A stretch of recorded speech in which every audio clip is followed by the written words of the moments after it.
Live from Bearcat Studios at the University of Cincinnati, this is Cats at the Corners.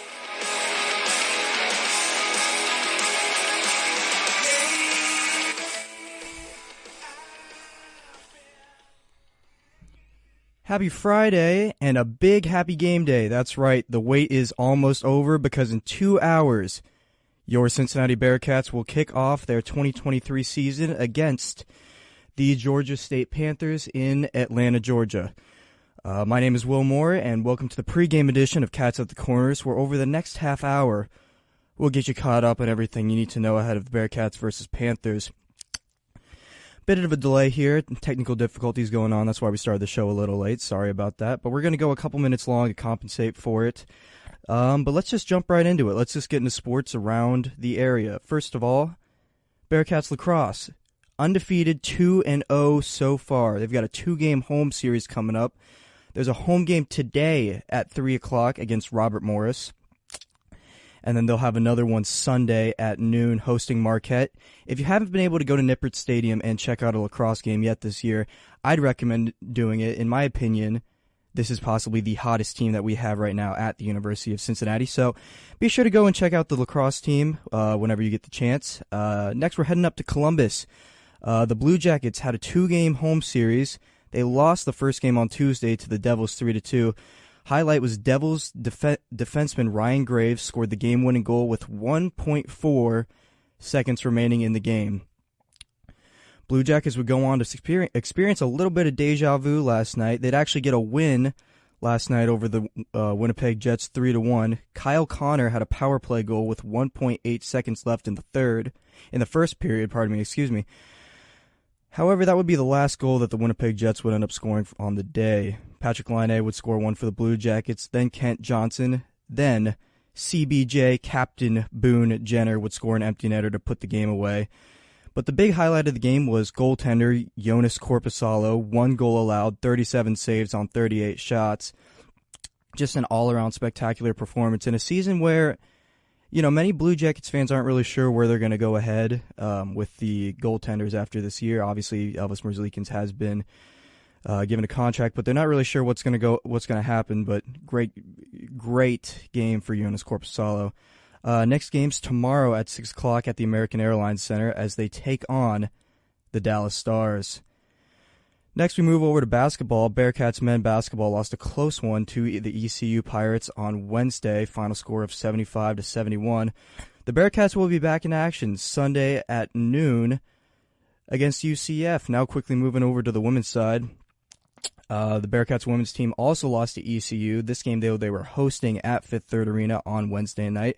Final score of 68-53 in favor of the Pirates. They're back in action tomorrow, hosting the Tulane Green Wave, so make sure you go check that out if you are able to.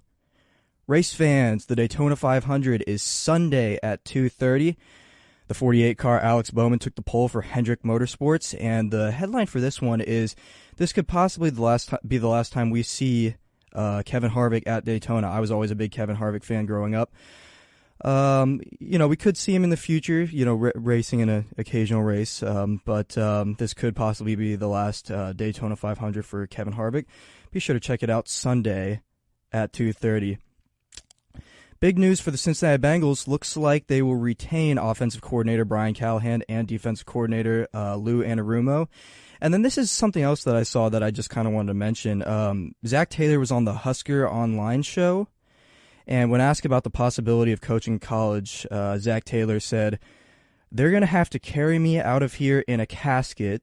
He then went on to talk about how great Cincinnati is. And, that's just something, it could be a little bit of the Blue Jackets fan in me that loves seeing people enjoy being in Ohio. But that's just something great that, any NFL team would love to hear from their head coach that, he really likes to hear. And hopefully this Bengals team can keep as much of the team together for as long as possible and hopefully bring a ring to the greater Cincinnati area. Next, let's go over into baseball news. New video board. We talked about this a little bit on the last show. The video board was gone. We didn't really know what was going on. We assumed it was a new video board, and that has been confirmed. A new baseball video board is going to be ready for the home opener on March 1st against the Miami Redhawks. It's going to be 17.85 by 24.15 feet. We get into specifics here on Cats at the Corners. That's just obviously it's a big thing. It's part of our initiative to improve sports around here, especially as going into the Big 12. Very exciting, and I think it's long overdue. And yeah, the old one I just was not a big fan of. The big thing I wanted was for them to repaint the scoreboard, and so I got that, and I got a new video board. I'm living large. We're going to transition now into baseball around the American Athletic Conference, as well as then we'll also get into some local baseball teams and what's going on for them this weekend. First of all, the number 11 ECU Pirates host George Washington for a 3-game series starting tonight at 6 o'clock. That game will be available on ESPN+. Starting pitcher tonight will be preseason AAC Pitcher of the Year Carter Spivey, going against Logan Kester for the Colonials. Then going on to UCF, they're going to kick off their 2023 campaign with a 3-game series hosting the Siena Saints. Starting tonight at 6 o'clock, also on ESPN+, starting pitcher for the Knights will be redshirt senior Rudy Gomez, taking on Arlo Manjak for Siena.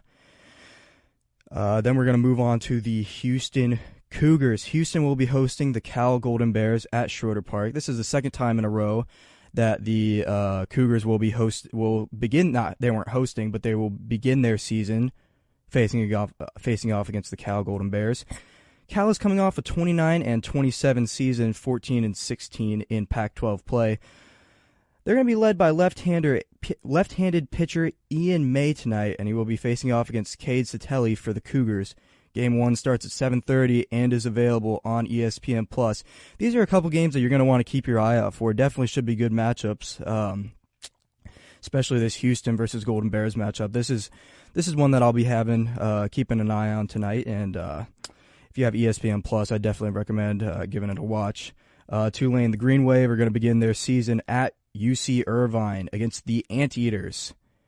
Preseason All-AAC pitcher Dylan Karamouche will be towing the slab for the Green Wave, and that game will start at 9 o'clock. So a bit of a late one here. You can hopefully if you don't really have anything going on today, you can kind of stack these games together and just make it get the full experience of opening day here for the college baseball season. Next, we're going to go to Wichita State. They're going to begin the year at Long Beach State for a 3-game series at Blair Field. Right-hander Clark Candelotti faces against lefty Graham Osmond in the first matchup between the Shockers and the Dirtbags. I personally have nothing against Long Beach State. That is actually, for those unaware, that is actually their nickname. They are called the Dirtbags. So this could possibly be a Hall of Fame matchup as far as brands go. Everyone already knows how I feel about Wichita State, one of my favorite brands in college sports, period, and they are playing the Dirtbags. So hopefully they can get it done against the Dirtbags. South Florida Bulls host defending Big Ten champs Maryland at USF Baseball Stadium in Tampa.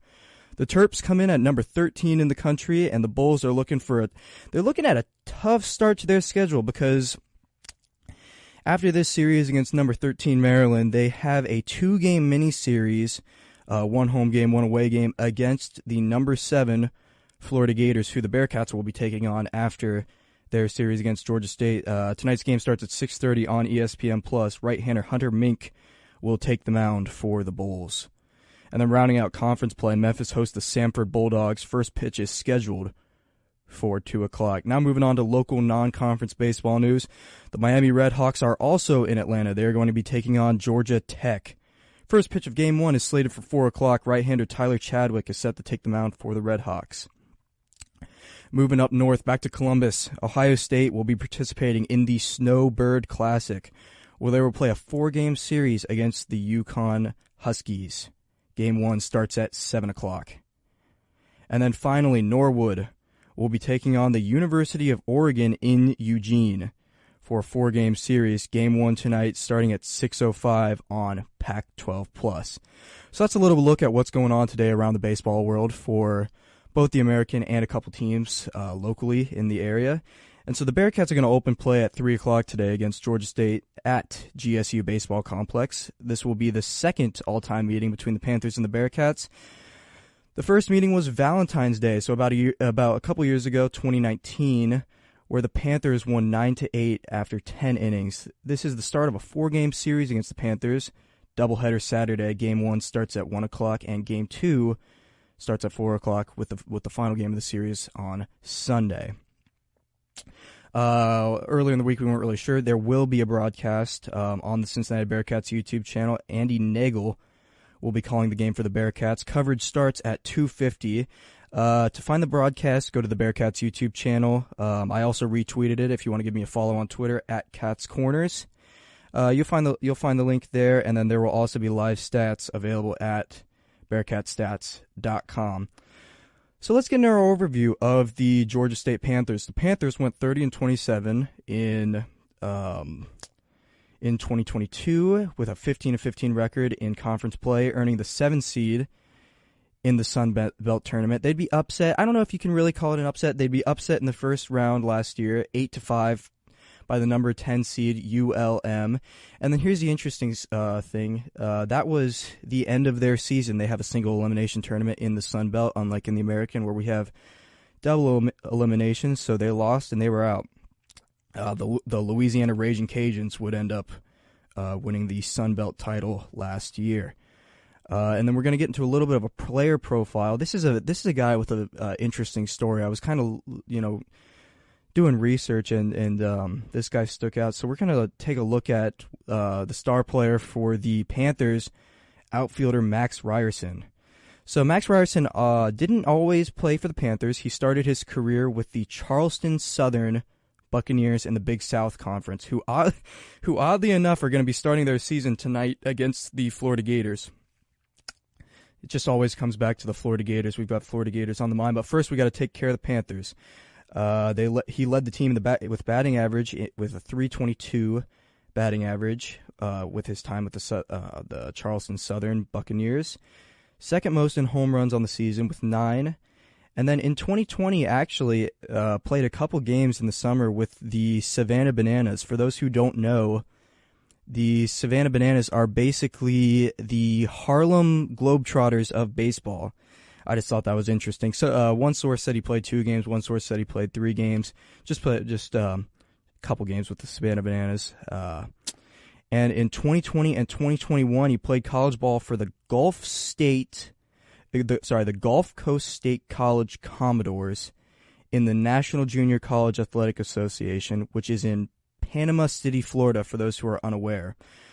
So in 2020, he had a .385 batting average, .495 on base percentage, 62 hits, and 15 big flies.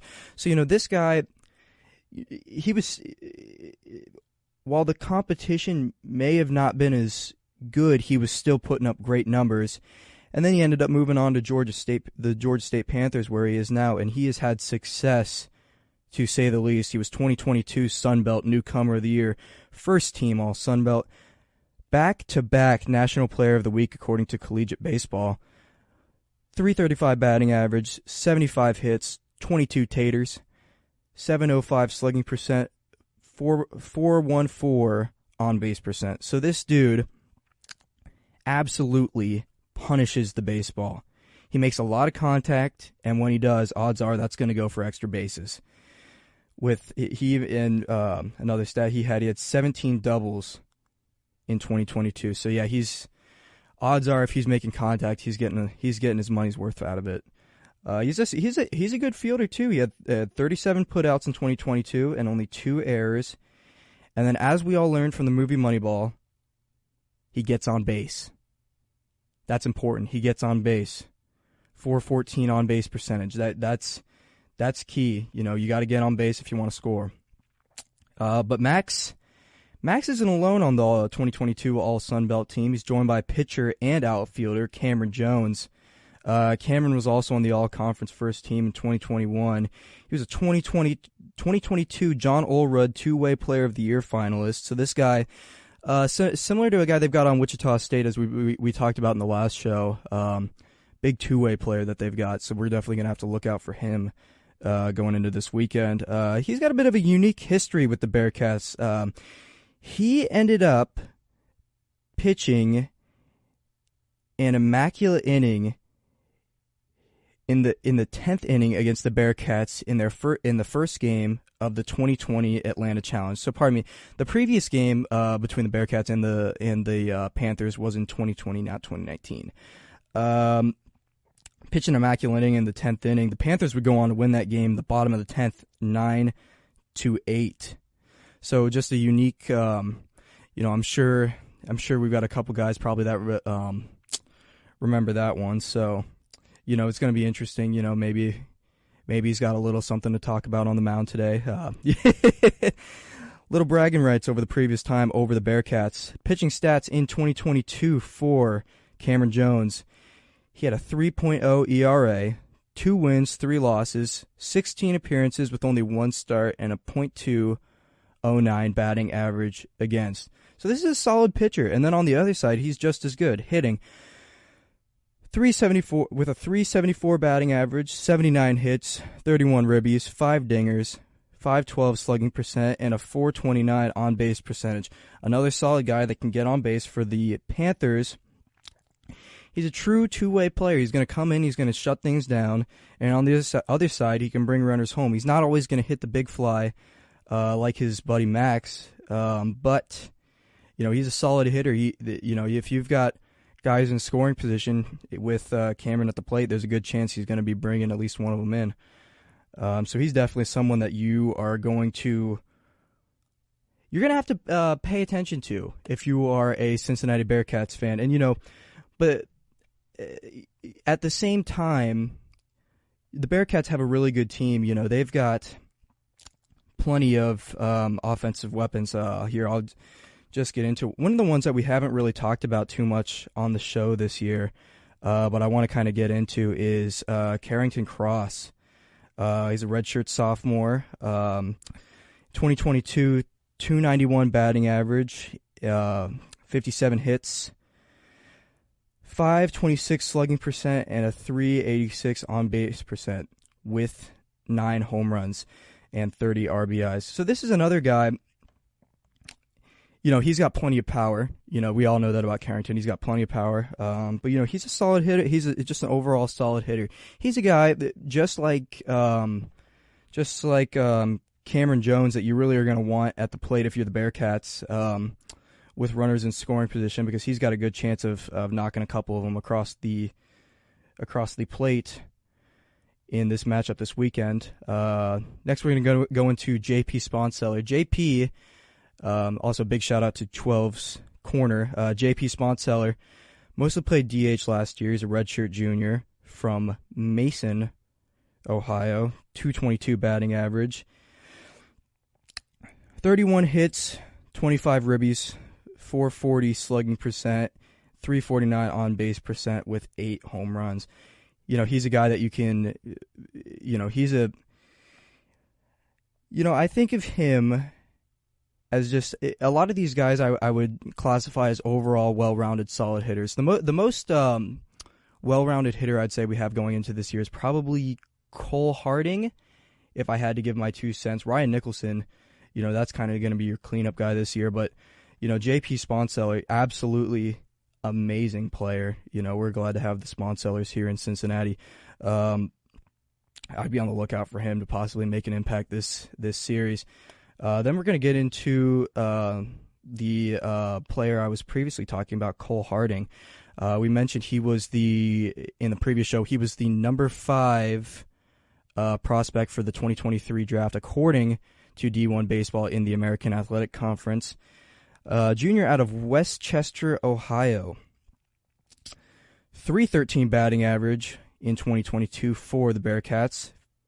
67 hits, 47 RBIs, 500 slugging percent, and a .380 on-base percent with 9 home runs. Cole Harding is just a very fun player to watch. We can't say enough about Cole Harding here on this show. Absolutely love him.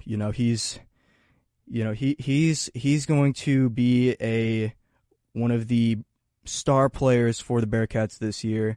which, in my opinion, we have so many guys that are returning. Of course you lose guys every year. New guys come in, new guys step up. But, Cole had a great year last year, and I expect him to continue this year, if not take up a bigger role. The captain,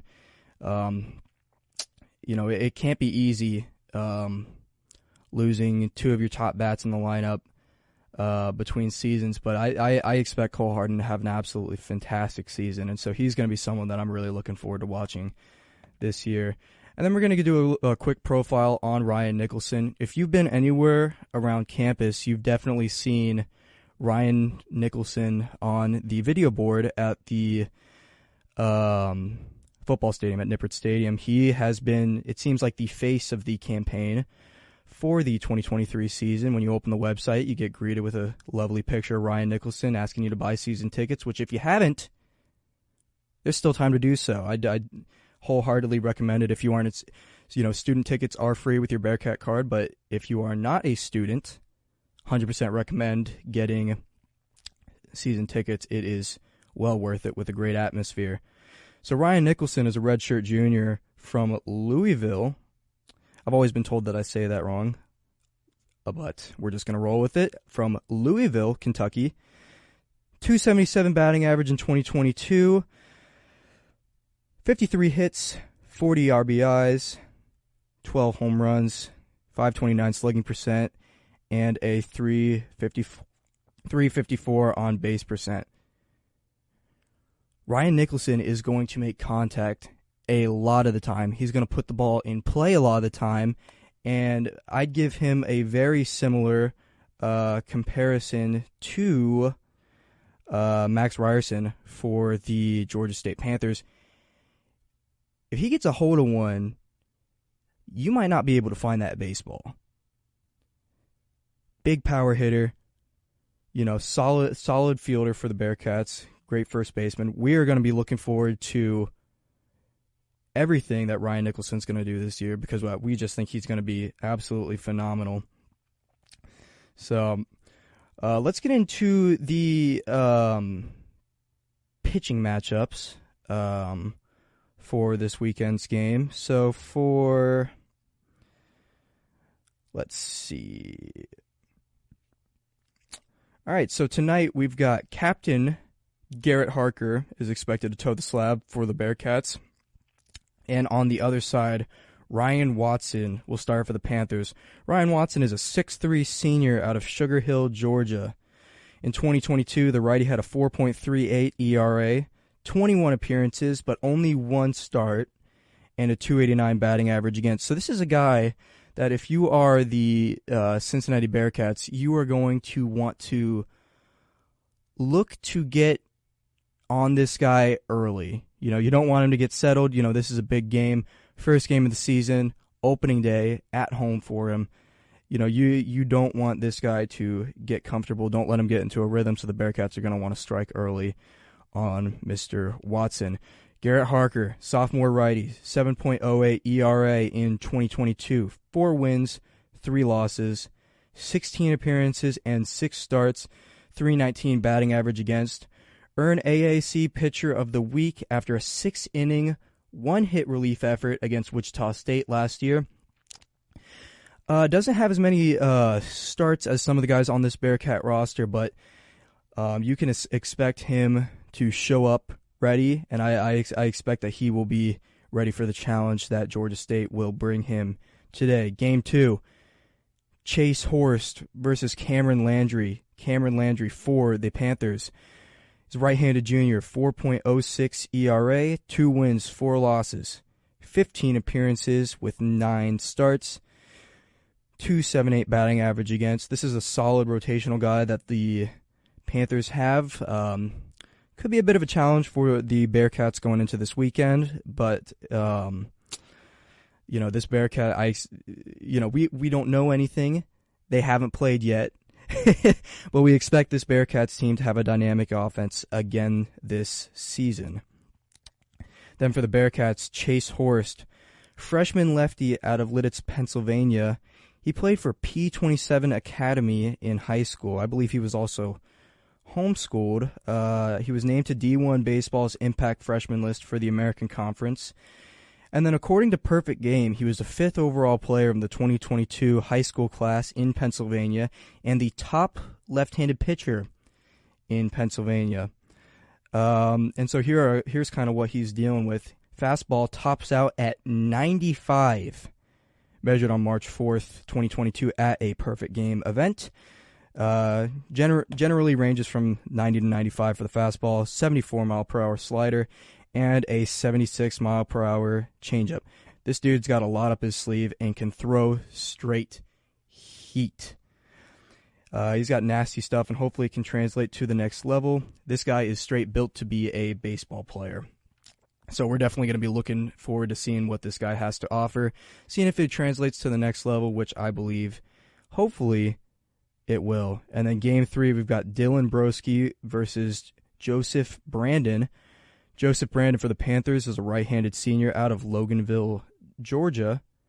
2022 stats, 3.32 ERA, 2 wins, no losses, 12 appearances, only 2 starts, and a 240 batting average against. So this is another guy with a very limited number of starts. However, he is a senior.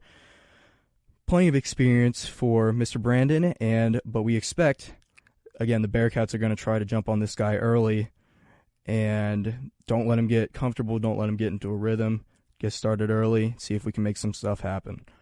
Then for the Bearcats, Dylan Broski, right-handed grad student out of East Millsboro, Pennsylvania.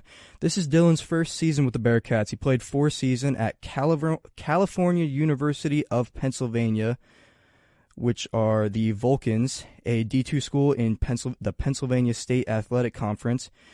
2022 stats, a 2.39 ERA with 8 wins, 3 losses, 12 appearances with 11 starts, and a 1.96 batting average against. This dude was straight dealing last year.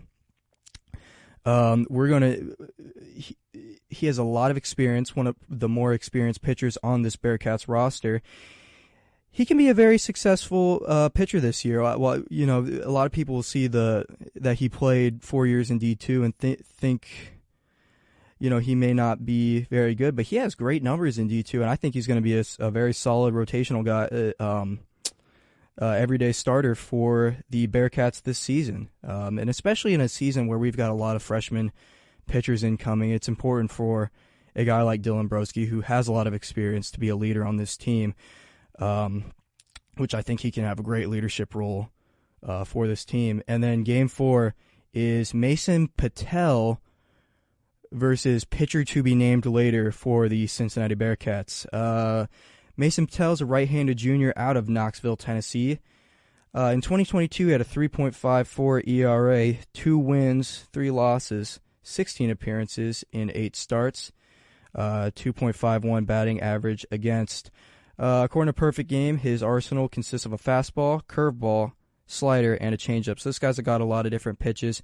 This was surveyed at a high school camp in 2019, so you know he could have slimmed down on his pitch arsenal, but that's kind of what the Bearcats hitters can expect to see from Mason Patel in the final game of this series. And then Bearcats did not name a starting pitcher for this game. We've heard that we could be possibly looking at a Chase Hopewell start, depending on how he's used in previous games. In 2022, he had a 16.88 ERA with 1 loss, 13 appearances, all from the pen, 13.1 innings pitched, and a .383 batting average allowed. The first thing people are going to be drawn to is the 16.88 ERA, but if you got out to watch Chase Hopewell last year, you know that he has absolutely filthy stuff. And this is going to be, you know, if he does end up getting the start this weekend, which is a possibility, you know, this is going to be a great opportunity for him, and I expect him to take advantage of it.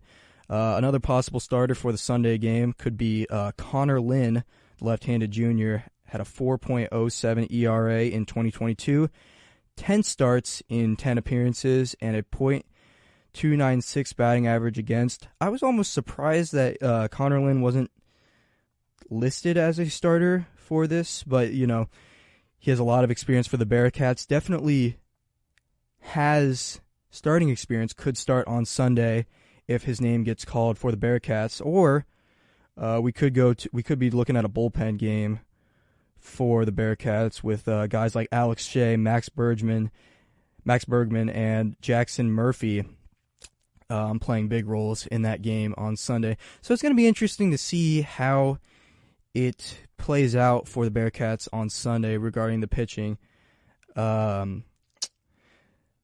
that's about going to wrap up our time here for Cats at the Corners. Thank you so much for spending part of your Friday with us. We hope we got you all set for the 2023 opening series against the Georgia State Panthers. Again, that game is going to start at 3 o'clock, and it will be up on the Cincinnati Bearcats YouTube channel. Definitely go check it out. Definitely give it a listen. And while you're out, follow us on Twitter at Cats Corners. Shows called Cats at the Corners. And then if you miss an episode, don't worry. Episodes are up on YouTube same day. Shows called Cats at the Corners. YouTube at Cats Corners. Thank you so much for making us part of your Friday. And we'll see you on Tuesday, and as we will break down the series against the Georgia State Panthers. Have a good rest of your day.